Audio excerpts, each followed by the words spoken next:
యాక్చువల్గా ఇక్కడ న్యాయ ఐఎల్యూ వారు ఉన్నారు, శ్రీరామ్ కుమార్ గారు ఉన్నారు, ప్రజా సంఘాలు ఉన్నారు. వారి సూచనలు ముఖ్యమైనవి, అందుకని ఒక 3 నిమిషాలు మాత్రం మాట్లాడతాను.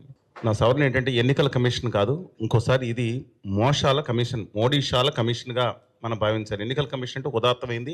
శాసన్ గారు వచ్చినప్పుడు శాసన్ గారిని తగ్గించడానికి ఎలాగ గిల్ గారిని, ఎలాగ జీవీజీ గారిని ప్రవేశపెట్టి దాన్ని సవరించేసి ఎలా చేశారు చూశారు.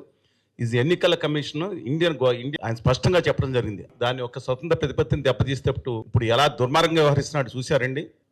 అందుకని అదొక దిక్కుమాల కమిషన్. కేంద్రంలో ఆదాని గారి నేతృత్వంలోని ఉత్తర భారతీయ జనతా పార్టీ ఏదైతే చేస్తుందో దాని ఆదేశాలకు అనుగుణంగా అక్కడ చేయటం, ఇక్కడ రాష్ట్రంలో తల తాకట్టు పెట్టేటట్టు చేయటం ఎంత దుర్మార్గం గెలిపింది. నిన్న అంటే అవుట్ ఆఫ్ కంటెస్ట్ అవ్వట్లేదండి.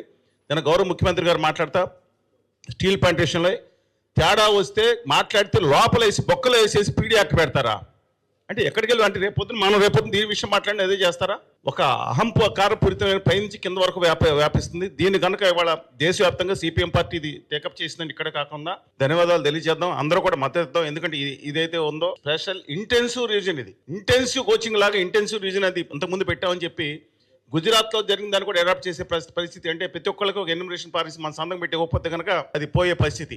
21 లక్షల కొత్త ఓట్లు బీహార్లో వస్తే వచ్చింది, 68 లక్షల ఓట్లు తీసేశారంటే కనీసం దేశవ్యాప్తంగా దీని మీద గట్టి ఉద్యమం కూడా రాకపోతే చాలా ఇబ్బందికరమైన పరిస్థితి. రెండోది మతాన్ని వాడుకుంటే దిక్కుమాలిన చర్యలకి కుల వివక్ష పెంచడానికి కేంద్రంలో ఉత్తర భారతీయ జనతా పార్టీ చూస్తుంది. ఎందుకంటే ఇవాళ ఫారిన్ ఓటర్స్ అన్నారు, హైదరాబాద్ నుంచి ఇక్కడ వరకు అది జరుగుతుంది. మొత్తం బీహార్లో 100 మంది కూడా లేరంట అవుట్ ఆఫ్ దేశం వాళ్ళు. లక్షల మంది వచ్చేసి గుమ్మిగూడారన్నారు.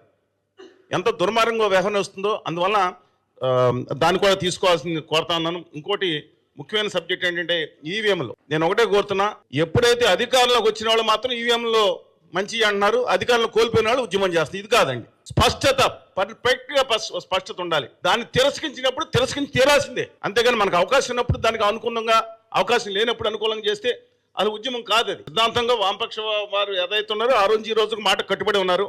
తర్వాత ఇంకోటి ముఖ్యమైనది ఏంటంటే ఆధార్ కార్డుకి కానీ మిగతాది కానీ లింక్ చేయటం డెఫినెట్గా పాజిటివ్ ఆస్పెక్ట్. అది ఎందుకు లింక్ చేయాలంటే సుప్రీంకోర్టు డైరెక్షన్స్ ప్రకారం ఆపిన మాట వాస్తవం లేదు, మిగతాది లింక్ చేయండి.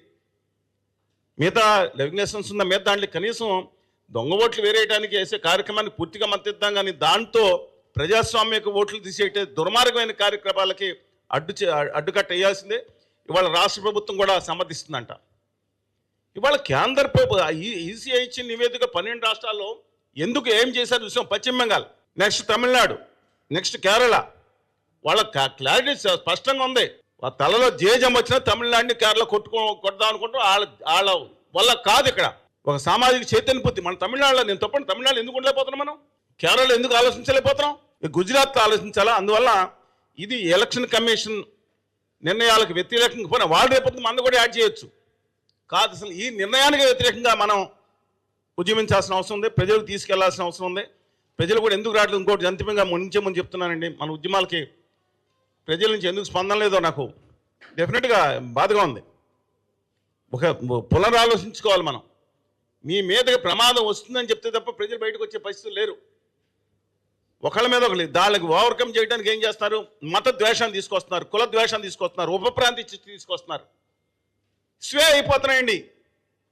చాలా ప్రమాదకరంగా మన పక్కన ఉన్న తెలంగాణ రాష్ట్రంలో అది ఆల్రెడీ ప్రయోగశాలలోకి చేరారు. 7 లక్షల మంది స్లీపింగ్ దాంట్లో ఆలుగా సెల్స్ ఇక్కడ స్టార్ట్ అవుతున్నాయి. మత విద్వేషం నచ్చగొట్టి ఏం చేయబోతున్నారు, దాంట్లో ఇంకేం కనపడదు వచ్చిందంటే. ఆంధ్రప్రదేశ్లో ముఖ్యంగా వాళ్ళ ఆటలు చెల్లకుండా ఉండటానికి మనందరం కూడా కృషి చేయాలి. దీన్ని నిర్ద్వందంగా ఇవాళ ఏదైతే ఉందో పూర్తిగా ఈ తీర్మానానికి మద్దతు ప్రకటిద్దాం. ఈ ఆంధ్రప్రదేశ్లో కూడా 0.84% ఓట్లు వచ్చిన దిక్కుమాల ఆదాని గారి పార్టీ 2019లో 0.5 కూడా లేని వాళ్ళు మన ఎన్నికల్లో బెదిరించుకుని ఎంత దుర్మార్గం వాళ్ళ పాలన నడుస్తుంది. వాళ్ళ మిగతా వాళ్ళు ఇక్కడ బానిసలు, ఇవాళ పాలన చేసేవాళ్ళు నేను చేతి ఖచ్చితంగా బానిసలుగా పనిచేస్తున్నారు. కేంద్రంలో ఆదాని గారు ఉత్తర భారతీయ జనతా పార్టీకి నేను ఖచ్చితంగా చెప్తున్నాను, వాళ్ళ బానిసలు ఎక్కడ నడిచేది, పరోక్ష బానిసలు, ప్రత్యక్ష బానిసలు.